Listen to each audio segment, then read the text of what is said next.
Let's get right to our guest. We got him on the phone right now. Chris York from the 40 and Slip, here to talk about Anthony Cumia and a bunch of other stuff. What's going on, Chris? You here? Yeah, I'm right here. All right, we got you, right? We got him? Cool. Yep. All right. Hey, what's up, man? How you doing? Not too bad. You had asked me to come on to kind of touch base on the whole Anthony Cumia debacle.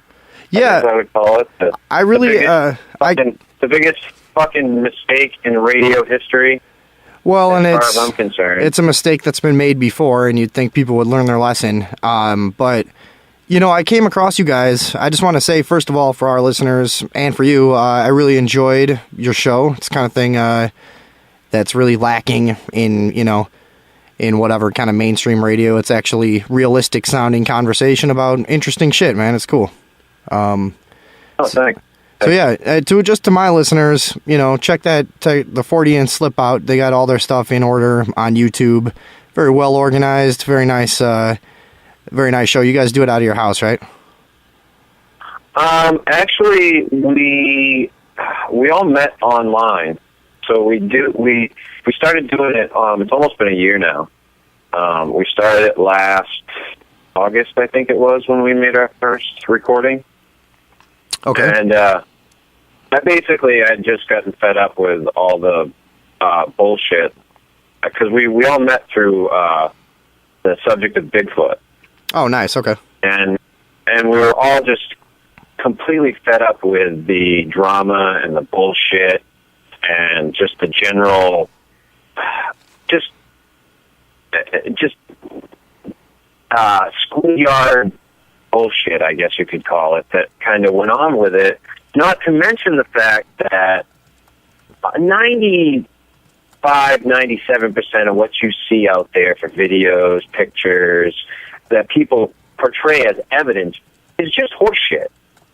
Mm-hmm. I mean, you have to wade through miles and miles of fucking crap. So when you're talking about your frustration, you're talking about mostly within the community that researches Bigfoot. Right. Yeah. And also with the radio shows. Okay. So my idea was to create a radio show that wasn't necessarily centered around Bigfoot, because everybody I knew was making a show about Bigfoot. They were doing the Bigfoot podcast. Okay. I was like, how much fucking traction can you get with that? Right. I mean, really, it's one topic. So I wanted to go a much wider array of topics. And, I had met Steve. Steve can find out shit. I mean, he's just a normal, everyday guy, but you give him a topic, you give him something to investigate, and that son of a bitch will find out something about it. I've got a friend like that, too. Yeah, it's a good guy to have around, yeah. So I wanted him on board, and then Matt and I just clicked as far as our sense of humor. So we started doing it, and here it is a year later, and we're still doing it. Well, I mean, and it's three of you guys, all in different parts of the country, right? Yeah, I'm in Maine. Steve's out of Pennsylvania, and Matt's out of Oklahoma. And you guys talk live and record it. We talk together. We get live. We record it. I cut the audio down, because I usually wind up starting a little early and going a little over. And sometimes because I do all the production work for my show. Okay. So sometimes there'll be mouse clicks, and I'll get rid of all that. Oh, I see. All right. Well, that's cool, man. You might as well if you're recording it. Yeah, that's cool. Right. And I generally don't have guests or callers or anything like that. So it's just us talking about whatever we want to talk about. We do a news segment, and then we cut out. I've tried to keep it simple. At some point, I might like to do a longer style format, but I do that. We do the news once a week, where we pick out a bunch of different wacky news stories. Yeah. It's usually a whole bunch of bullshit. I listen to a bunch of those. They're very entertaining. The 40 and news, yeah. So I mean, that's what we've been doing now, like I said, for about a year. And I've always been a fan of Opie and Anthony. Yeah. I won't say always. I didn't start listening to them back when they first got together. But, I mean, since I've been doing this, I haven't. But I've been listening to them for 10 years. Okay. And I woke up the other day on, what was it, Friday. Friday. I woke up, because I work in the middle of the night right now. I do a paper route. So I'll sleep early in the morning, I'll get up. Sure. So I woke up later in the day, and Steve messages me, and he says, yeah, you're, one half of your favorite radio duo got fired. No, no way. I felt like I got punched in the stomach for a minute. I'm like, what the fuck? You know, this like shock. Well, I thought he was full of shit. I thought he found something that I was just like, no way. I'm like, I have to look into this. So he sent me a link to the news story, and it didn't say in the news story that he was fired. But then he said to me, no, dude, he's fired. Yeah, no, it was pretty much, it was known before it was official. It was, the word was out, yeah. I did the same thing. Go ahead, sorry. And then I went to Twitter. And then it was like, oh my God, like my fucking world fell apart. Like I've been a religious listener of theirs for 10 years. Like I've paid for the service. I've dealt with those dumb motherfuckers on the phone every time I have to re-up my fucking subscription. Sure. Sorry, and a second, please. I can't believe it. Yeah. I actually became a fan in the past few years through watching Louis C.K. videos, and led to an episode of Opie and Anthony that they both took a break, and Louis C.K. hosted the entire thing, and it was fucking hilarious. And so that was kind of how I found out about it was through him. But I got really interested in them because they're such huge proponents of the First Amendment, and because they're not careful about what they say, they end up in a shitload of interesting discussions on that topic, you know, and that was kind of what hooked me in. So if people out there don't know the Opie and Anthony show, it is just off the wall, dirty, disgusting, hilarious. Nothing's against the rules or anything, you know, it's just totally anywhere, but it can be intelligent, you know, in a lot of ways too. So I thought it was pretty much a one-of-a-kind radio operation in my estimation. But yeah, you know what? I want to make a side note right here before we go too much further. If you look at the Fortean, am I saying that right? Fortean? Fortean, yeah. Yeah. So if you look at the Fortean slip, you guys have some pretty cool artwork as on most of your videos. The picture of you guys at a table. The one thing that I had a problem with was there's a lot of things on the table there. There's bourbon, cigarettes, Bigfoot field guide, and shit like that, but I don't see any weed anywhere. I actually told the guy that does the artwork for us, Dread Fund, who's a great guy. Yeah. I mean, we love Dread Fund, and if you're listening and you want to check out some really awesome artwork, it is good art. Yeah, I mean, he's a good guy, good artist. Dread Fund posts all of his stuff on YouTube. It's youtube.com/DREDFUNN. And he does time-lapse drawings, and he talks over it. So he'll talk about like what he's doing as it's going through the time-lapse of the drawing. And like he does all our artwork, but I mean, I think I had mentioned something about that, and I think he left it out. I think it was a creative decision on his part. Yeah. But I mean, you listen to any of my shows, I'm not like, I'm not hiding it. Please. I'm sorry, man. I have somebody calling in and people walking in the studio. So you are confirming that you are high when you're doing the show, yeah? Oh, fuck yeah. All right, good.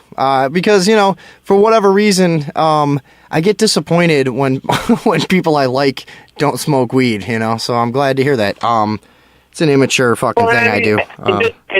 It's just who I am. And when I said recently to someone, I think it was Matt and Steve, I think we were talking after one of the shows, because they got a little angry with me for something that I had said over the air quite recently. About weed? See, I'm big into civil disobedience. I just like to talk about it. Like, no, not about that. About something in another matter. And I told him. I said, listen. I said, here's the deal. It was only a matter of time before my personal life came over on the air, like it already does. And not to cut you off, we do have a caller waiting. Just if that caller's out there, just please hang on 1 second, and we got somebody who wants to join the conversation. But go on. But yeah, I mean, it's just, it is what it is. I'm not going to make apologies for who I am. It's who I am, and that's who I put out there. So I don't want to come across as a fucking phony. No. When it comes to that shit. And every episode of the Sunday Evening Overdose, as my fans know, the promise that I make is I'll drink an entire pint of Jim Beam and smoke a blunt during the show. So that's my promise to my listeners. Total. You got to set the bar high. Yeah, my producer's chiming in.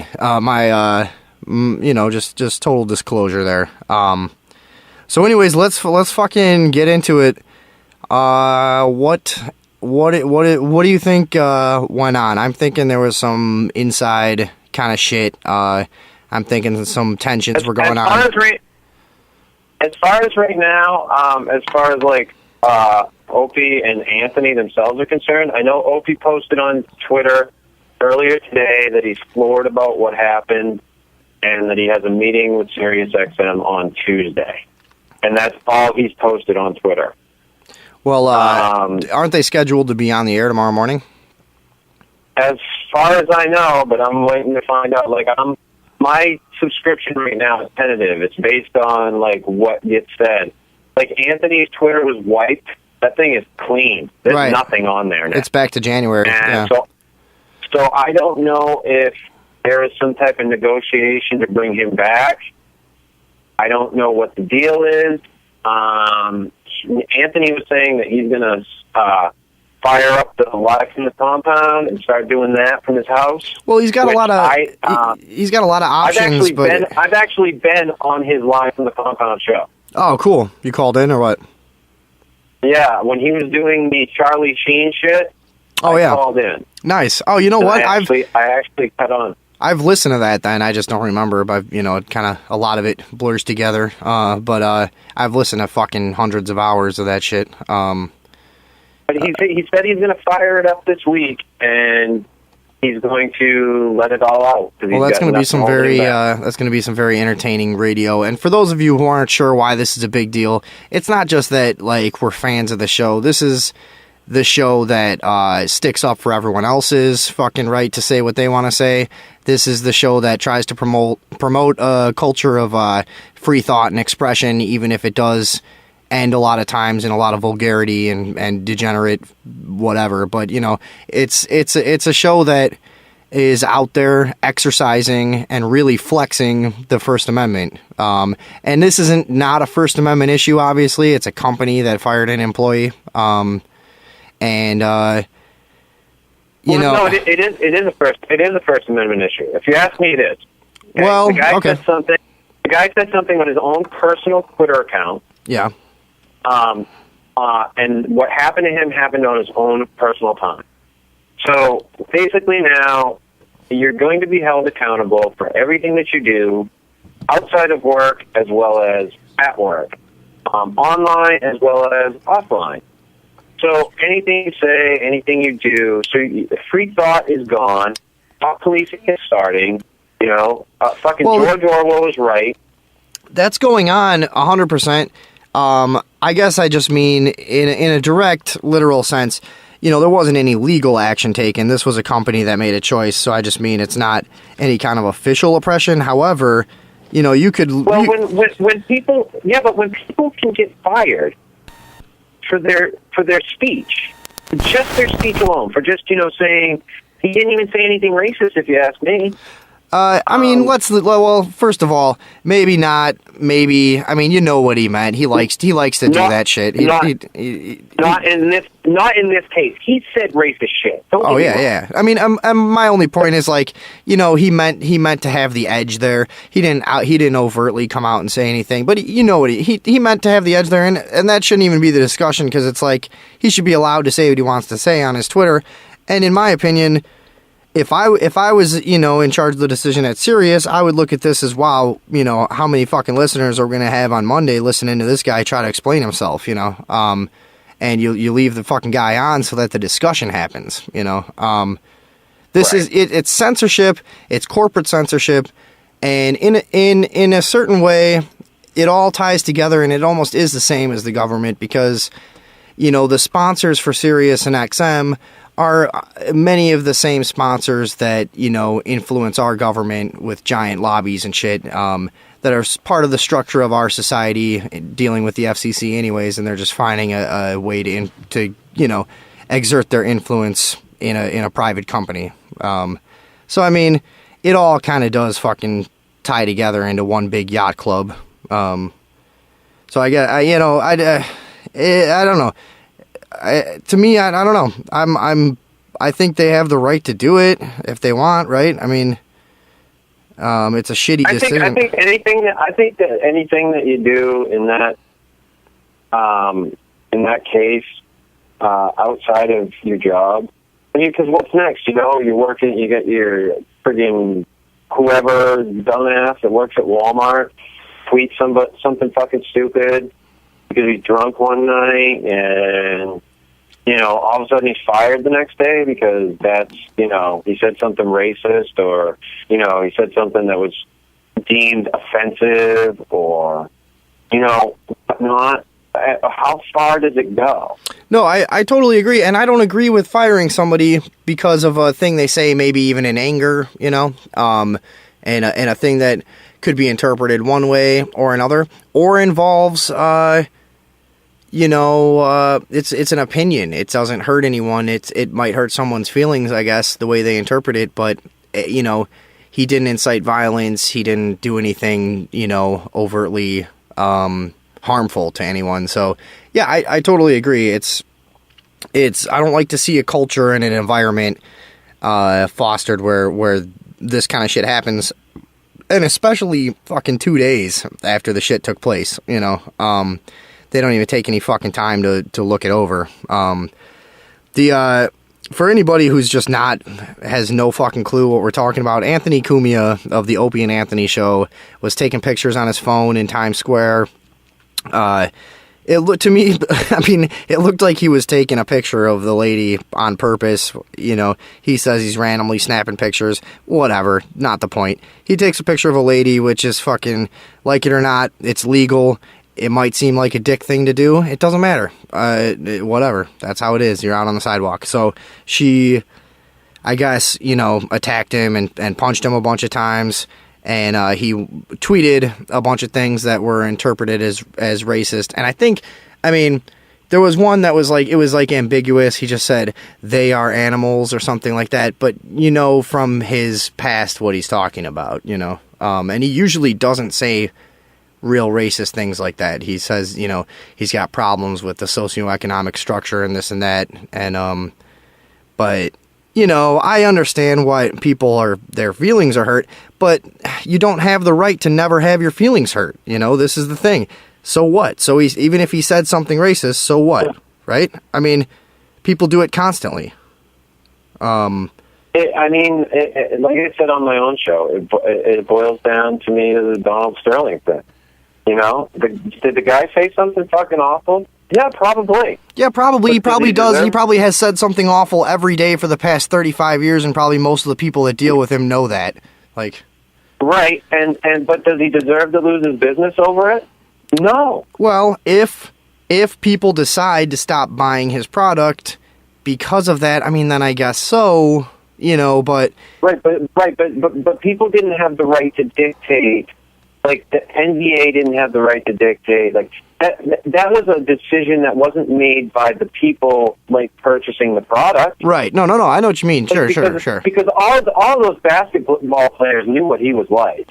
Yeah. All of them fucking knew. Or his reputation was well known.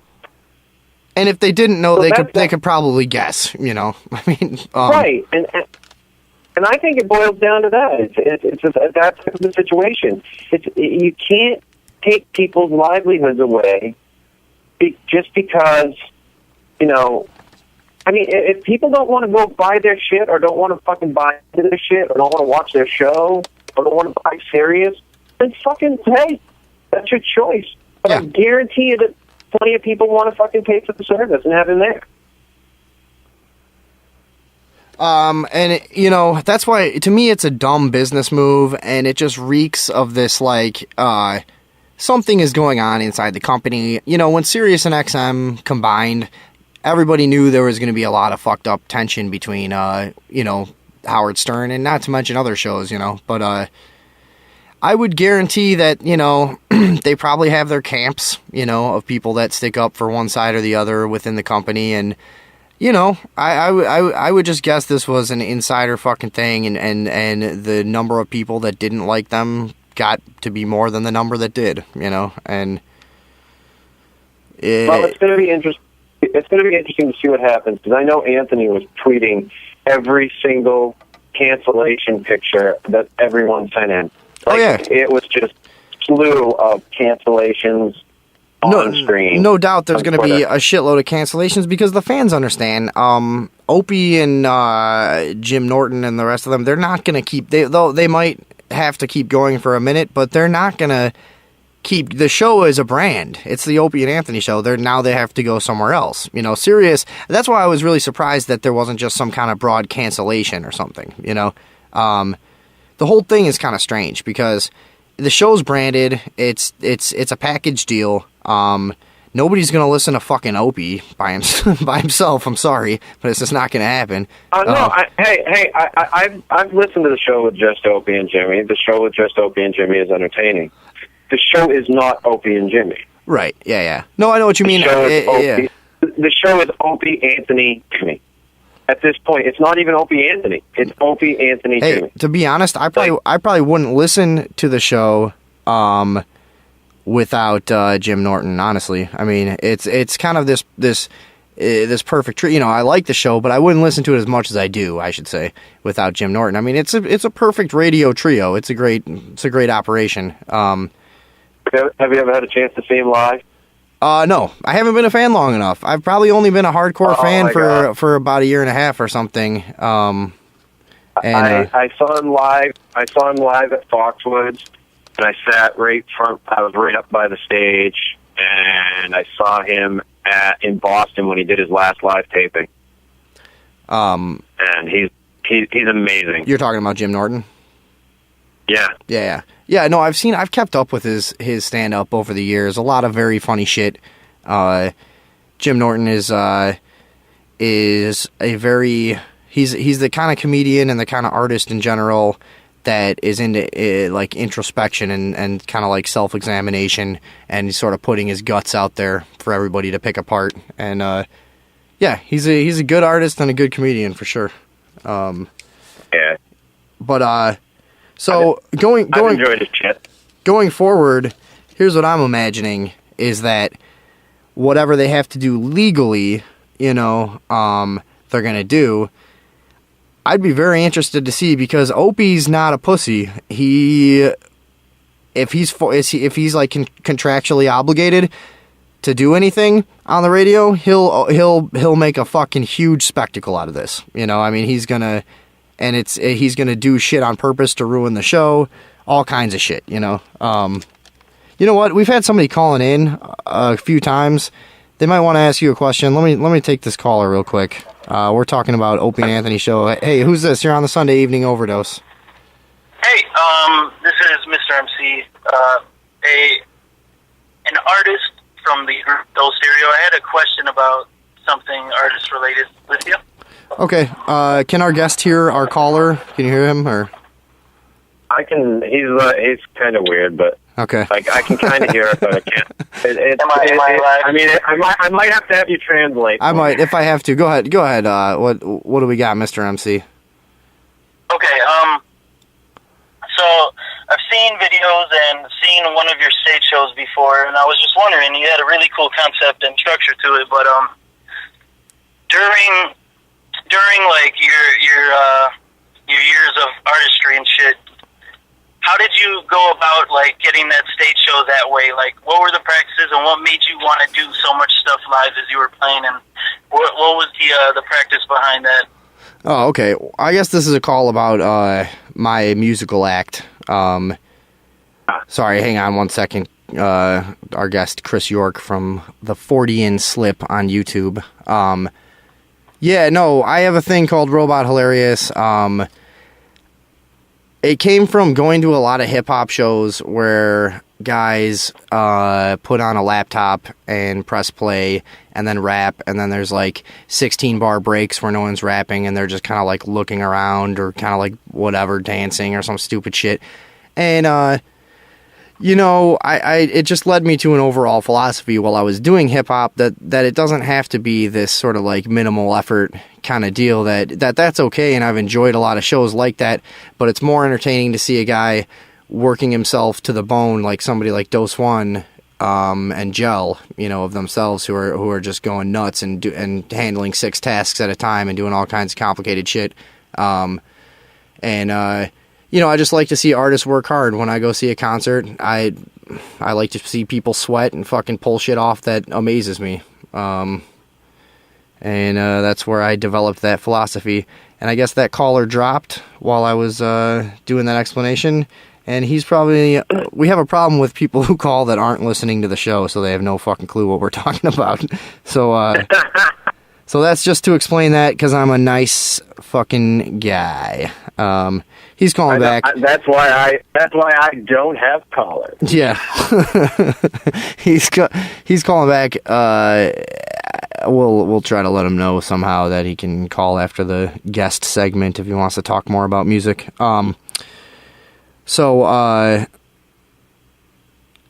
Anyways, where we're going is, you know, just to kind of wrap up the Anthony Cumia thing. I agree with you. You know, it is a free speech issue, and to me, it's like what I was saying, because of, you know, the same corporations that affect our politics are influencing the execs at Sirius XM to make these decisions anyways. You could call it corporate censorship or government censorship. I would argue at this point, it's pretty much the same fucking thing. So we just see another guy who, you know, regardless of what you think about him philosophically or whatever, he's an honest motherfucker on the radio who sparks off a lot of intellectual discussion, and, you know, and like I said, he flexes the First Amendment in a way that needs to be done, so it, you know, so it's not completely eroded. Any final thoughts on any of that? No, it's, you know, like I said, it's a free speech issue to me. He said something on his own personal page about something that happened to him. It happened in Times Square. So her having an issue with him taking pictures in Times Square, yeah, okay.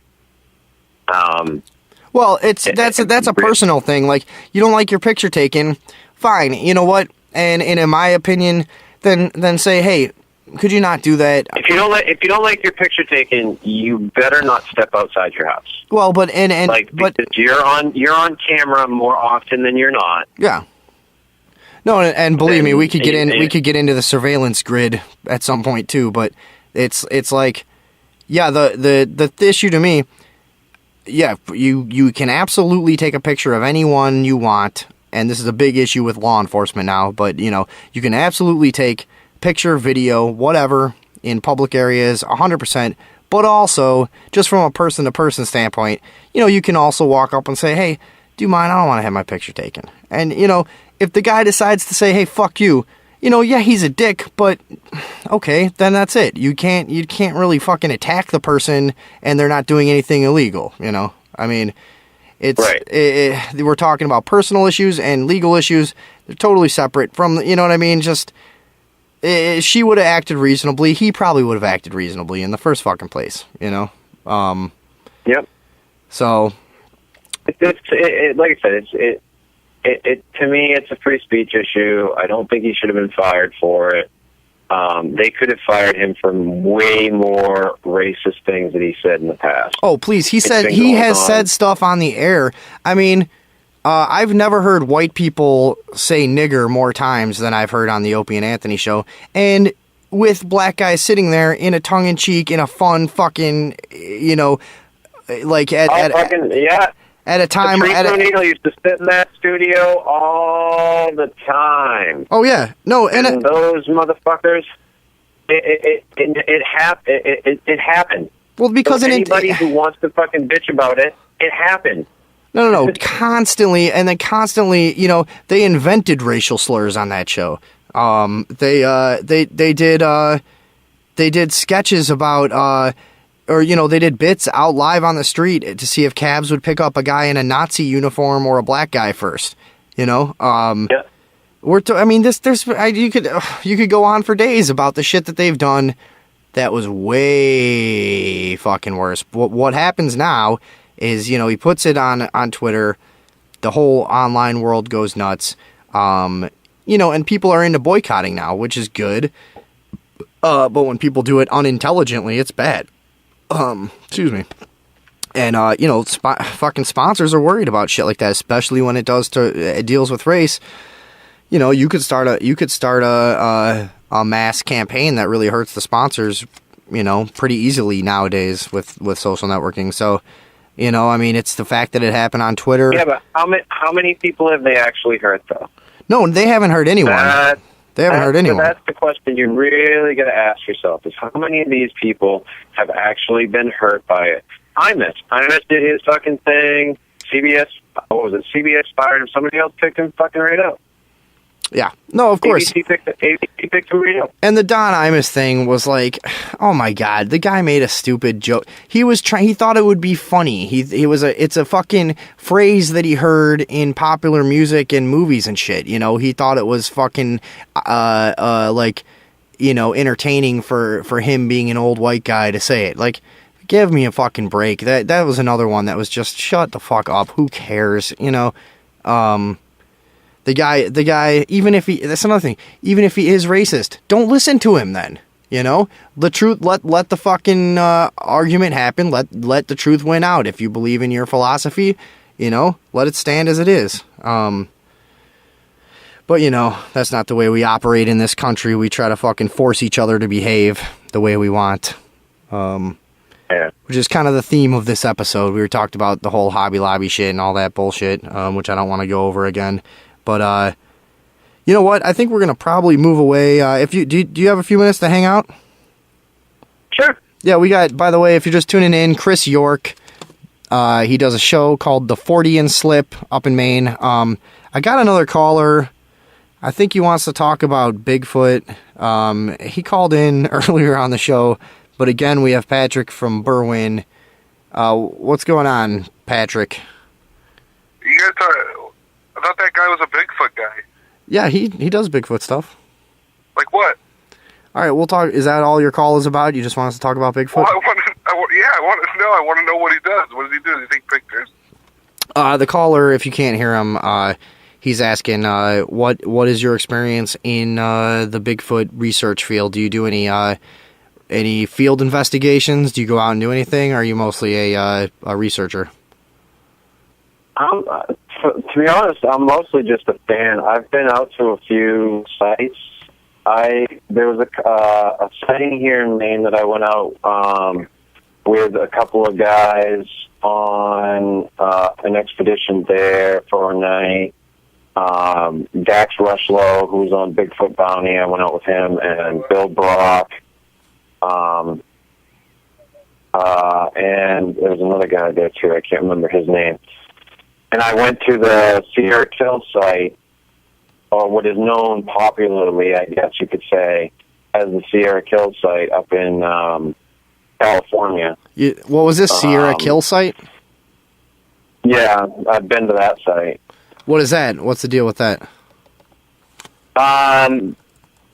And I can't remember exactly what year. I think it was 2012 or... I'd have to look now at this point. So the details, elude me. But a man by the name of Justin Smeha claims to have shot and killed at least one Bigfoot up at this site. Yeah, he went on. He was on Art Bell talking about it, I think. Yeah. And he passed a polygraph. What is body was ever recovered. Sorry to interrupt you again. What is the name of the case so I can just post it to our Facebook page? The name of the place? Yeah, the what kill site? The Sierra Kill Site. Sierra, okay. Sierra. But yeah, I've been up there. I've looked around that site. Like I said, I've never done any major research. I've been to a few sites. I've met a bunch of people. I've been to the Bigfoot Museum in California. I met Mike Rugg. I met the entire cast of Finding Bigfoot. And not so much like the people that came in for the meet and greet. Like I actually sat with them for a little bit afterwards. And I talk to people in the field all the time because that's where I started. And there's all kinds of people that I know who are into it. Mm-hmm. Have you been a part of any sightings or anything? No, I've never seen anything. I've never witnessed anything. I'm just a fan of it. I was one of those people when I was a kid. I saw the Patterson-Gimlin film. Or footage, whatever you want to call it, on TV one time. Yeah, that's the classic Bigfoot walking past and looking over his right shoulder at the camera. Or her right shoulder. Or whatever. Yeah. People, yeah. But, and that scared the shit out of me, so I was hooked. But... Yeah, no, and that's been some of the most controversial footage overall, too. I guess the guy that shot that footage was in the process of filming a fictional movie about Bigfoot at the time. Did you ever read that? No, there's been... I've heard so many fucking different stories, and there's Bob Hieronymus who swears he was in the fucking suit and had the walk, and... There's all kinds of bullshit. And then nobody's really been able to disprove the footage from an analytical standpoint, though. Nobody can... I can tell you from personal experience that I have friends whom I trust that have told me that they have seen this thing. No, believe me, and that they can't in any way make anybody else believe what they've seen. Right. But that they can't wipe it from their fucking memory. I have no doubt in my mind that this phenomenon is real.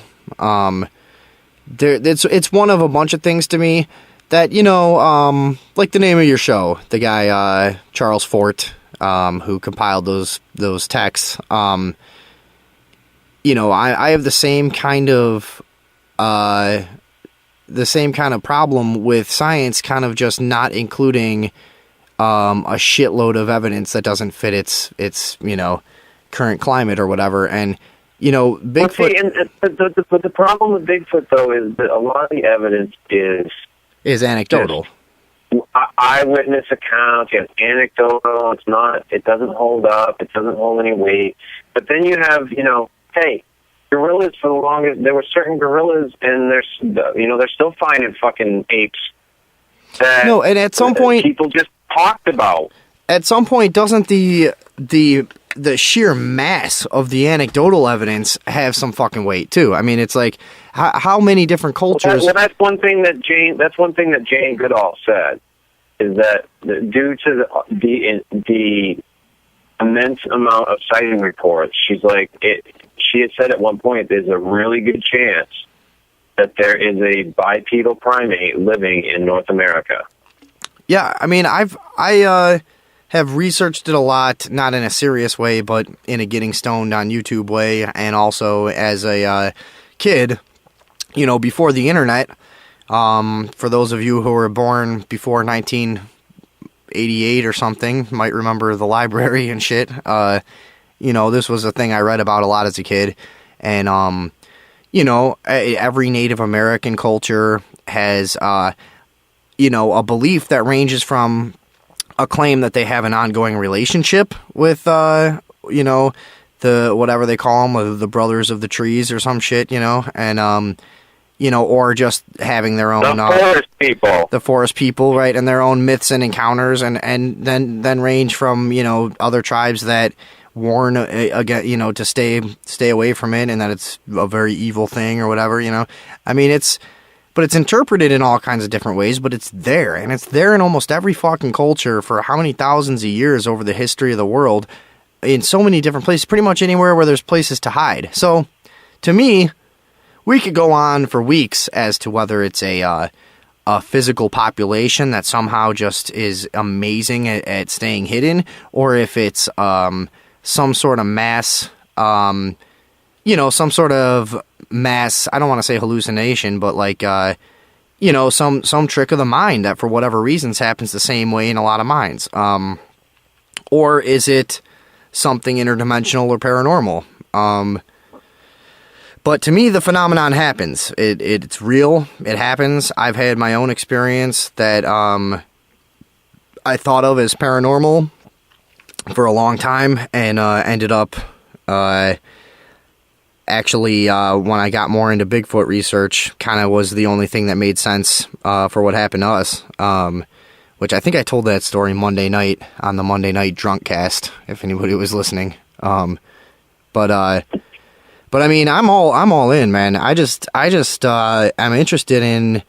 It's another one of these things that it's like, it's so prevalent. Almost, it's another thing like ghosts. Almost everybody's got a story. My cousin said they saw this, my fucking whatever, you know, and it just nobody can get their fingers wrapped around it. It can't be proven still scientifically. There's just this constant disappointment anytime there seems like there might be new revelations in hard evidence and anything. It's this really interesting thing. It's this elusive thing that just keeps persisting in eyewitness accounts and folklore and shit. But you know, to me, that's the issue. What is it? Where do you sit? What do you think the actual? Do you think we're dealing with a physical animal or something more paranormal? Personally, I would tend to say that it's a physical animal. Okay. I mean, just when you eliminate the fucking Occam's razor or whatever the fuck you want to call it there, it's probably just a fucking bipedal primate. And do you envision... But here's the thing.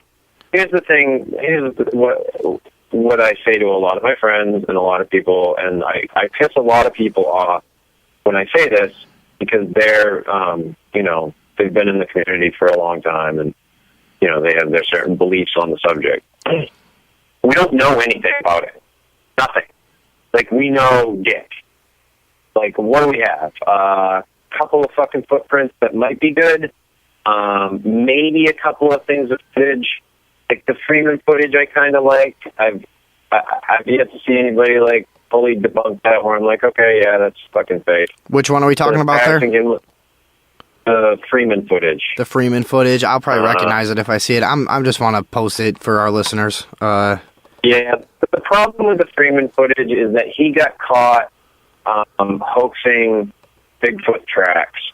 But he swears up and down, or he swore up and down, I think he's dead now, that the video was the real thing. And it looks pretty good, but, you know, hey, ultimately we don't know anything about him. And for anybody to come out and say that definitively we know anything about this creature, they're wrong. And you've got people like Matthew Johnson saying that they cloak. You've got, people saying that they habituate with them. Oh yeah, there's Native Americans that claim that, you know, that they've had an ongoing relationship for many, many generations. Right, and I don't know what to believe. I've been a firm stand on the fence type of guy with this subject for a really long time. Like, I believe that there's something out there. I know too many people who have seen something. And it's another thing. You know, Once you get into it, I mean, fuck. There's people everywhere. There's so many. That's what I'm saying. The weight of the anecdotal evidence is just, it's overwhelming. I mean, it's up there with anything, with UFOs, which is another thing that I feel like is pretty much right in front of your eyes. And that's one that there's so many videos and fiction. You know, it's just, you know, it's not included in mainstream culture, so people are uncomfortable with it. But I agree. It's a very. I like all the topics. I mean, like I said, my show is, you know, I try to cover all the bases. We go into UFOs. We've gone into the Mothman. We've gone into Bigfoot. We've gone into, you know, we go all over the place. We try to keep it lighthearted. We try to make it fun. I mean, it is. We've all three of us love the fact that we have an outlet to just say whatever the fuck we want when it comes to these subjects once a week. And that's what we do. We do a once a week, half-hour fucking show. Basically. No, and that's what sometimes we run a little.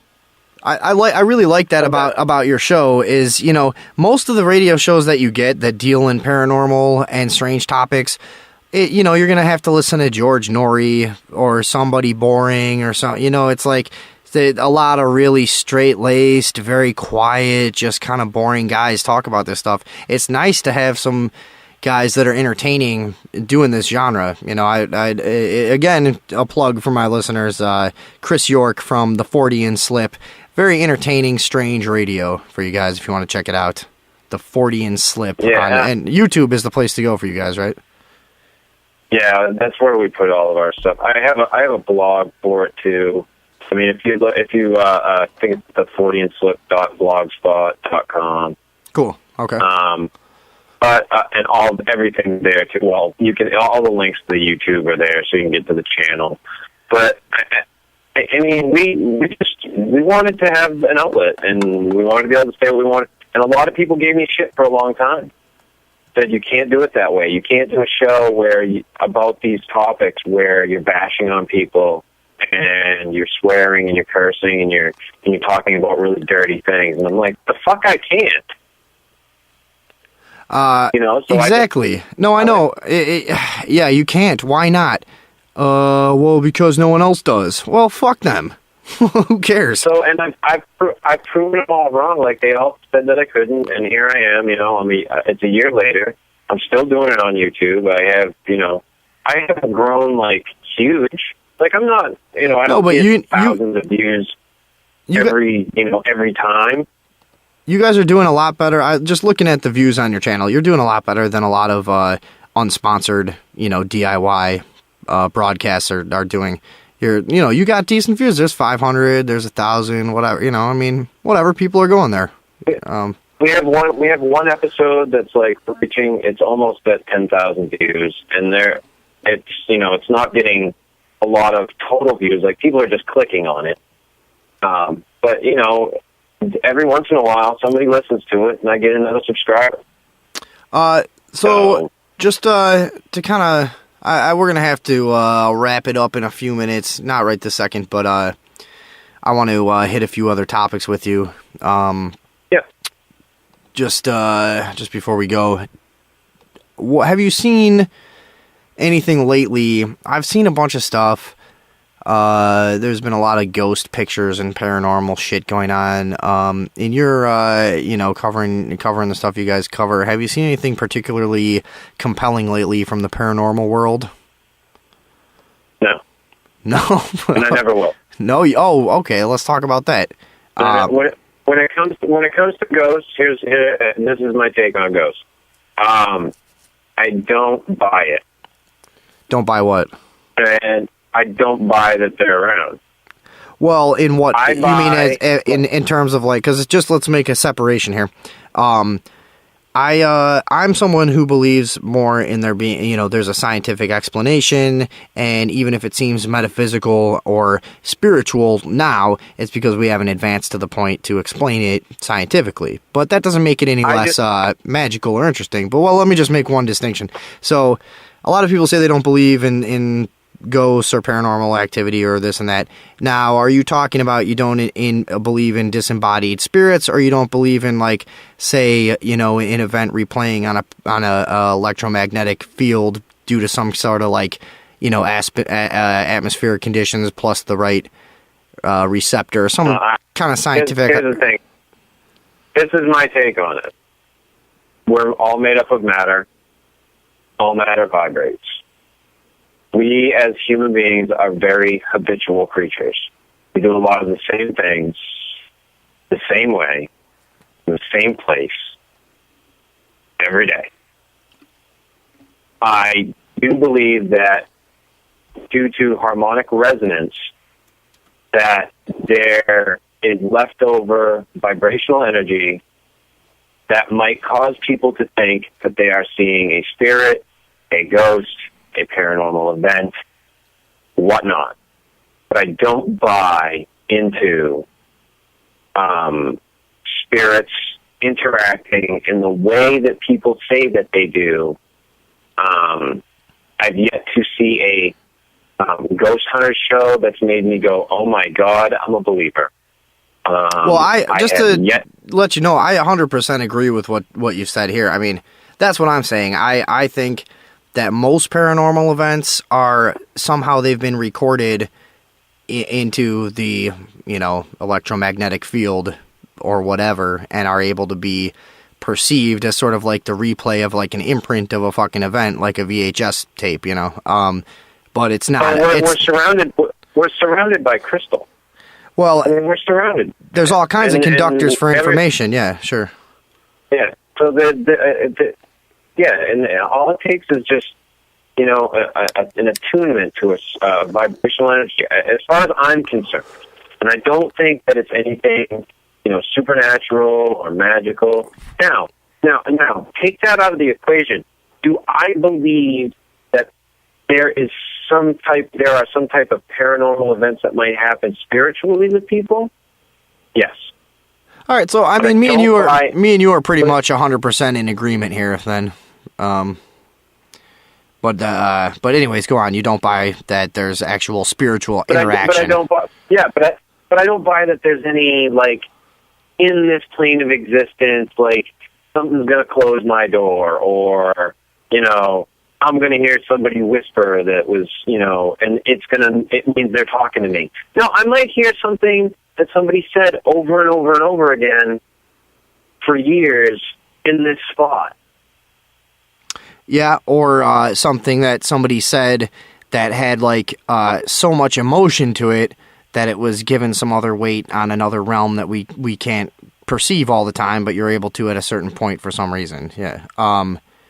And that's what I think. There was an interesting case. I always tell people about this. Years ago, there was a bed and breakfast. I'm not going to remember the name, but the story is what's important. There was a bed and breakfast in Wisconsin that had a haunting, and supposedly a lady had been pushed down the stairs 75 years, 100 years before, whatever, and the apparition of her body laying at the bottom of the stairs would appear. And this is another one that had been reported by 100 different people, and it was like pretty well agreed, hey, this is a decent sighting, you know. And they eventually and they also had a thing with the, you know, there's this famous in paranormal stuff is the blood stain that will never go away, and this is, you know, hundreds of stories about that. But this is another place where there was supposedly a blood stain, and they would clean it and it would come back. So whatever. So they ended up redoing the floor, and they lowered the floor by about 8 inches, and they had gutted that whole, you know, whatever had been in there 100 years ago, and put a new tile floor in and shit. So new staircase, new floor. Sightings continued, but now the apparition was like 10 inches above the floor to where that, you know, where the old floor had been. So that clicked to a lot of paranormal researchers. Hey, this is not a spirit laying on the floor. This is an imprint of an event that for whatever reason was recorded somehow and is replaying. And that helps to illustrate it for those listeners who may not be kind of steeped in this kind of talk normally. But, and that seems to be the case with so much paranormal stuff that's legitimate and more often cited. It seems to be, a replay more than an interaction. And I agree. The culture of people who prey on, on people based on their belief that they can interact with the spirit world is pretty fucking out of control. And it's pretty flawed, in my opinion. Yeah, it's an interesting world, that's for damn sure. But I don't think we'll ever understand it. Well, so do you not believe, though, that, so if you have that opinion, it would be possible to catch some kind of apparition on camera, right? I don't know. Do you not, Are those vibrational energies, I don't know. I've yet to see it. Show me it. I'll make my judgment on it. I don't know. Admittedly, it is hard to find really compelling stuff. Again, it's another thing where everybody has their story. Everybody, especially with ghosts, everybody has their story. Well, a lot of time there's so much false information. Sorry, our producer. He can't hear you. Our producer's talking. But a lot of times there's so much false information that's put out there that, you know what I mean, if something does happen, he's it's saying like the there's boy who cried wolf thing, you know what I mean? Right. And you don't know what to believe. He's saying there's so much false information put out there that it's most people, it's not worth even looking through. It's, you have no idea what the fuck's going on. Which is true, especially since it's been easy to fucking Photoshop a specter. Well, yeah, and that's the other reason, like I said, and it goes back to why I started doing my show. I started doing my show because I was sick and tired of seeing all the bullshit. And you wade through all this bullshit. So why not just make a show that's basically bullshit? We bullshit. We talk about it frankly. We give real and honest opinions about it. But we don't make the stuff out to be real that's not real. We don't try to puff anything up. We just give it to it like it is.